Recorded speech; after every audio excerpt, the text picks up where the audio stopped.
इस वीडियो को 5 लाख लोग देख चुके हैं और आप अब आए हो, लेकिन कोई बात नहीं, आए हो तो निराश नहीं जाने देंगे, क्योंकि आज मैं आपको वाच्य के 4 स्टेप्स बताऊंगा। उन 4 स्टेप्स से आपके वाच्य कभी गलत नहीं होंगे। बस आपको इस वीडियो को अंत तक देखना और सुनना है, समझाना मेरा काम है। तो आइए चलते हैं स्क्रीन पर। नमस्ते, मेरा नाम आशीष है। वाच्य को सीखने से पहले आपको कर्ता और क्रिया के बारे में नॉलेज होनी चाहिए। यदि आप कर्ता और क्रिया के बारे में नहीं जानते या कम जानते हैं तो कोई बात नहीं, मैं आपको कुछ ही समय में कर्ता और क्रिया दोनों को समझा देता हूं। उसके बाद आप वाच्य को अच्छे से सीख पाओगे। देखो, क्रिया, किसी भी वाक्य में क्रिया को पहचानने का आसान सा तरीका है, और वो है कि वाक्य में काम क्या हो रहा है। जो काम हो रहा है वह क्रिया है। जैसे राम पुस्तक पढ़ता है, इस वाक्य में काम क्या हो रहा है?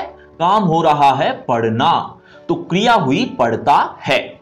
इसी तरह से बच्चे बाग में घूम रहे हैं, तो इसमें काम क्या हो रहा है? काम हो रहा है घूमना, तो क्रिया हुई घूम रहे हैं। और इस आखिरी वाक्य में काम हो रहा है हंसना, इसलिए क्रिया हुई हंस रहा है।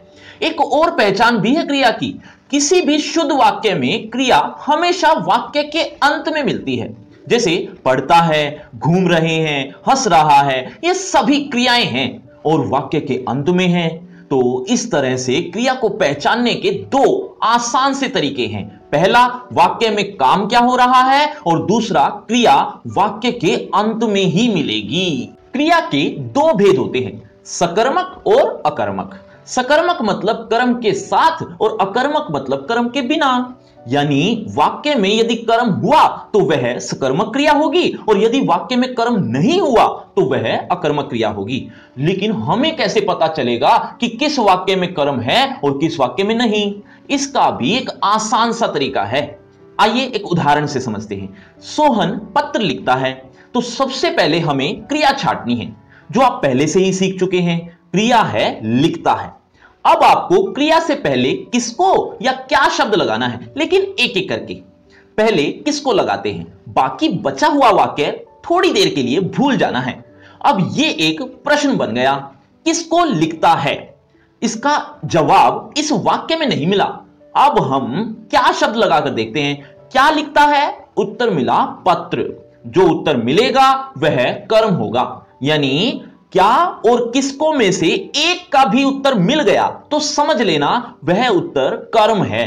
और जिस वाक्य में कर्म हो तो वह क्रिया सकर्मक क्रिया होती है। जैसे इस वाक्य में पत्र कर्म है और लिखता है सकर्मक क्रिया है। एक और उदाहरण से और अच्छे से समझने की कोशिश करते हैं। जैसे रोहित जोर से हंस रहा है, इसमें क्रिया से पहले किसको शब्द लगाओ। किसको हंस रहा है? जवाब नहीं मिला। क्या हंस रहा है? इसका भी जवाब नहीं मिला। जब दोनों में से किसी का भी जवाब ना मिले तो समझ जाना इस वाक्य में कर्म है ही नहीं, यानी इस वाक्य में क्रिया अकर्मक है। आप में से कुछ बच्चों को क्या हंस रहा है का जवाब रोहित लगा होगा, जबकि ऐसा नहीं है। अगर आप ध्यान से देखोगे तो क्या हंस रहा है का जवाब रोहित नहीं है, कौन हंस रहा है का जवाब रोहित है। क्या का जवाब आपको कभी भी सजीव प्राणी नहीं मिलेगा, बल्कि निर्जीव मिलेगा। और क्या का जवाब अगर आपको सजीव मिले तो समझ जाना कि आप गलत हो। वाच्य के लिए क्रिया के बारे में इतना सीखना बहुत है, लेकिन क्रिया को आप और अच्छे से समझना चाहते हो तो इसका लिंक आपको डिस्क्रिप्शन बॉक्स में मिल जाएगा। अब कर्ता। कर्ता पहचानने के लिए आपको क्रिया छांटनी है। दरअसल क्रिया को करने वाला ही कर्ता होता है। जैसे अक्षय क्रिकेट खेल रहा है, इस वाक्य में खेल रहा है क्रिया है और क्रिया को करने वाला यानी खेलने वाला कर्ता होगा। यहां अक्षय कर्ता है। रोहन धीरे धीरे चलता है क्रिया है और क्रिया को करने वाला रोहन करता है। इसी तरह आप किसी भी वाक्य में कर्ता कारक पहचान सकते हैं। कारक को और अच्छे से समझना चाहते हैं तो उसका लिंक भी मैं डिस्क्रिप्शन बॉक्स में दे दूंगा। अच्छा, इस वाक्य में क्रिया का कौन सा भेद हो रहा है? अगर आता है तो कमेंट करना। देखना चाहता हूं कितने बच्चे मेरी बातें ध्यान से सुन रहे थे। क्रिया और कर्ता समझने के बाद अब आपको वाच्य समझने में मजा आएगा। देखिए, आपको एग्जाम में वाच्य परिवर्तन और वाच्य भेद बताना होता है। इसका एक बिल्कुल आसान सा तरीका है जो आपको किसी भी व्याकरण की बुक में नहीं देखने को मिलेगा। ध्यान से सुनना। वाच्य के दो भेद होते हैं, कर्तृवाच्य और अकर्तृवाच्य। अकर्तृवाच्य के भी दो भेद होते हैं, कर्मवाच्य और भाववाच्य। जब भी आपको वाच्य के बारे में बताना हो या एग्जाम में लिखना हो तो ये तीन के बारे में ही लिखना होता है, कर्तृवाच्य, कर्मवाच्य और भाववाच्य। आप अकर्तृवाच्य के बारे में नहीं लिख सकते। क्यों? क्योंकि अकर्तृवाच्य के भी दो भेद होते हैं, तो ये पता नहीं चलता कि आप कर्मवाच्य लिख रहे हैं या भाववाच्य। इसीलिए आपको इन तीनों में से ही लिखना है कि कौन सा वाक्य कर्तृवाच्य है, कौन सा कर्मवाच्य है या कौन सा भाववाच्य है। इन 4 स्टेप से ये काम बहुत आसान तरीके से हो जाएगा। आइए एक उदाहरण से समझते हैं। जैसे हरीश अखबार पढ़ता है, वाक्य में सबसे पहले आपको कर्ता छांटना है। कर्ता है हरीश। अब हम दूसरे स्टेप की ओर चलते हैं। कर्ता के साथ से, द्वारा या के द्वारा यदि नहीं है तो वह वाक्य कर्तृवाच्य ही होगा। हरीश करता है, क्या इसके साथ से, द्वारा या के द्वारा है? नहीं है ना, इसीलिए यह वाक्य क्या हुआ? कर्तृवाच्य। बस अब हमें अगले 2 स्टेप्स में जाने की जरूरत ही नहीं है। यानी अगर उत्तर कर्तृवाच्य हुआ तो वह शुरू के 2 स्टेप्स में ही पता चल जाएगा, और यदि कर्ता के साथ से, द्वारा या के द्वारा है तो वह कर्मवाच्य या भाववाच्य में से ही होगा। और यही तीसरा स्टेप है। इसी उदाहरण को हम थोड़ा बदल लेते हैं। वाक्य है हरीश से अखबार पढ़ा जाता है। हरीश कर्ता हो गया, कर्ता के साथ से आया हुआ है। से की बजाय द्वारा या के द्वारा होता तो भी वही बात होती, इससे फर्क नहीं पड़ता। जैसे हरीश द्वारा अखबार या हरीश के द्वारा अखबार पढ़ा जाता है, बात एक ही है। यानी से, द्वारा या के द्वारा एक दूसरे के पर्यायवाची हैं। तो कर्ता के साथ से आया हुआ है, इसीलिए यह वाक्य कर्मवाच्य या भाववाच्य ही होगा। अब इन दोनों में से कौन सा होगा, इसके लिए हमें चौथा स्टेप यूज करना है, जो है क्रिया को पहचानना। मतलब आपको क्रिया छांटनी है और यह देखना है कि क्रिया का भेद कौन सा है, सकर्मक क्रिया है या अकर्मक, जो आप ऑलरेडी सीख चुके हैं। यदि सकर्मक क्रिया है तो कर्मवाच्य और अकर्मक क्रिया हो तो वह भाववाच्य होगा। जैसे इस वाक्य में क्रिया है पढ़ा जाता है, यानी सकर्मक क्रिया, इसीलिए यह वाक्य कर्मवाच्य होगा। हम दूसरे उदाहरणों से और अच्छे से समझने की कोशिश करते हैं। देखो, बच्चे बाग में घूम रहे हैं। हमें सबसे पहले पहला स्टेप देखना है, कर्ता छांटो। कर्ता है बच्चे। अब दूसरा स्टेप, कर्ता के साथ से, द्वारा या के द्वारा यदि नहीं है तो वह कर्तृवाच्य होगा। और इस वाक्य में कर्ता के साथ से, द्वारा या के द्वारा नहीं है तो यह कर्तृवाच्य है। एक और उदाहरण देखिए, कुणाल से बैठा नहीं जाता। सबसे पहले हमें कर्ता छांटना है, जो है कुणाल। कर्ता के साथ से लगा हुआ है तो यह वाक्य कर्तृवाच्य नहीं हो सकता। अब हमें अगले स्टेप्स की ओर बढ़ना है, मतलब हमें क्रिया का भेद पता करना है। क्या बैठा नहीं जाता, किसको बैठा नहीं जाता, उत्तर नहीं मिला।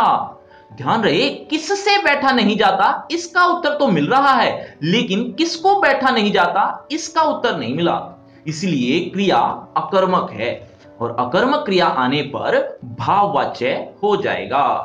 कोई भी बात अगर आपको समझ में नहीं आ रही तो कमेंट करके पूछ भी सकते हो, और अगर यहां तक समझ में आ गया तो इन 2 में से किसी एक का भी वाच्य भेद बता सकते हो तो कमेंट करना। देखते कितने बच्चे ठीक होते हैं। एक बात और ध्यान रखना, ये जो 4 स्टेप हैं इनको क्रम के अनुसार ही यूज करना है। मतलब सबसे पहले पहला स्टेप, दूसरे नंबर पर दूसरा, और इसी तरह से तीसरा और चौथा।